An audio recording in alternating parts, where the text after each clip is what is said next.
Okay, so today we're diving deep into February. Oh, yeah. This one's by LisaMoore, All right. and it tackles some seriously heavy stuff, Oh, yeah. like grief and resilience. Oh, But the backdrop for all of this is the Ocean Ranger disaster. right. The oil rig. Yeah, exactly. Rapidly. Off the coast of Newfoundland. Tragic. Tragic. Yeah, no survivors. Tough.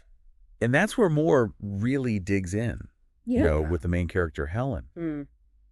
She goes on this intense journey through grief. Yeah. I mean, it's not a light read by any means, Right. but it's powerful stuff. Absolutely. One of the things that struck me about February is how Moore uses language.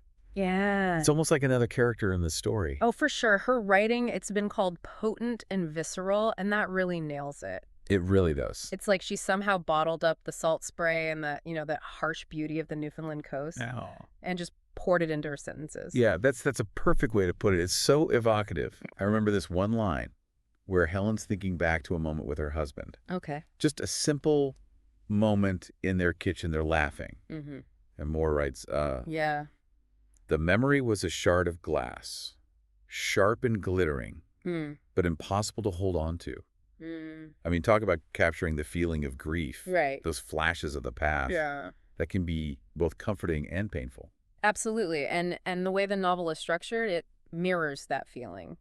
It's this Okay. non-linear jumps back and forth in time. Oh, yeah. It's not a straightforward timeline. No, not at all. It's like how grief can pull you back into the past. Yeah, like unexpectedly. Totally. And it makes you think about Moore's intentions with this structure. Right. Is it to really immerse us in Helen's experience, or is there something more going on there? Well, I think it's about conveying that feeling of disorientation that comes with grief. Okay. You know how it can make time feel fluid? Yeah. The past just crashing into the present? Right.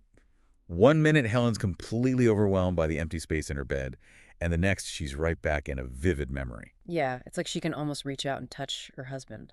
It's so real. And that really gets to the heart of how Moore portrays grief in this novel. Right. It's not sugar-coated. No. There's no sentimentality. Mhm. It's messy and complicated Yeah. and so raw. And I found myself relating to Helen's anger, Mm-hmm. given her moments of hope, which almost felt like a betrayal of her grief. It's interesting, isn't it? Like, how dare she feel any glimmer of light in such darkness, I think that's what's so crucial about this portrayal. It highlights how individual grief is. Right? There's no right or wrong way to grieve. Yeah. And Moore captures that nuance so beautifully. Yeah. She does. Helen's grief isn't just sadness. It's like this whole kaleidoscope of emotions all tangled up together. Absolutely. And there's this feeling of isolation, too. Yeah. Moore doesn't shy away from showing how grief can make you feel completely alone, even when you're surrounded by people who care about you. And that's where those supporting characters become so important. Right. They represent that lifeline of human connection, Yeah. even if it's just a flicker in the darkness. Like Helen's children. Exactly. They're trying to navigate their own grief Yeah. while also supporting their mother. It's a lot. And then there's that eccentric neighbor. Oh, yeah. Bringing a touch of humor and unexpected warmth. That neighbor reminds me of a friend I have. Oh, yeah. Always full of these offbeat stories and giving strange little gifts. Uh-huh. But those gestures, as odd as they seem, they always make me feel a little less alone.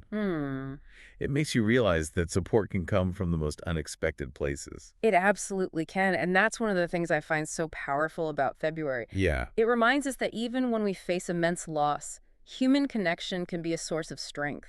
Even in its smallest forms. Exactly. Makes you think about the people in your own life who make up that network of support. Who are those people you turn to in those difficult moments? That's a question worth pondering. It is. We all need those anchors in our lives. Yeah. The people who can help us weather the storms. So to sum it all up, Yeah. February is this raw and powerful exploration of grief, told in a way that really mirrors the experience itself. It's not an easy read, No. but it's an important one. It's a book that stays with you. Definitely. February may not offer easy answers, True. but it does offer a profound look at love loss and the resilience of the human spirit. And on that note, I'm curious, Yeah. how might reading February help you face similar challenges in your own life, or offer solace if you've already experienced such a loss? It's something to think about. It is. And thank you for joining us on this deep dive into February. Thanks for having me. It's a book we all need to experience, even if it's a difficult journey. I agree. Thanks again. You're welcome.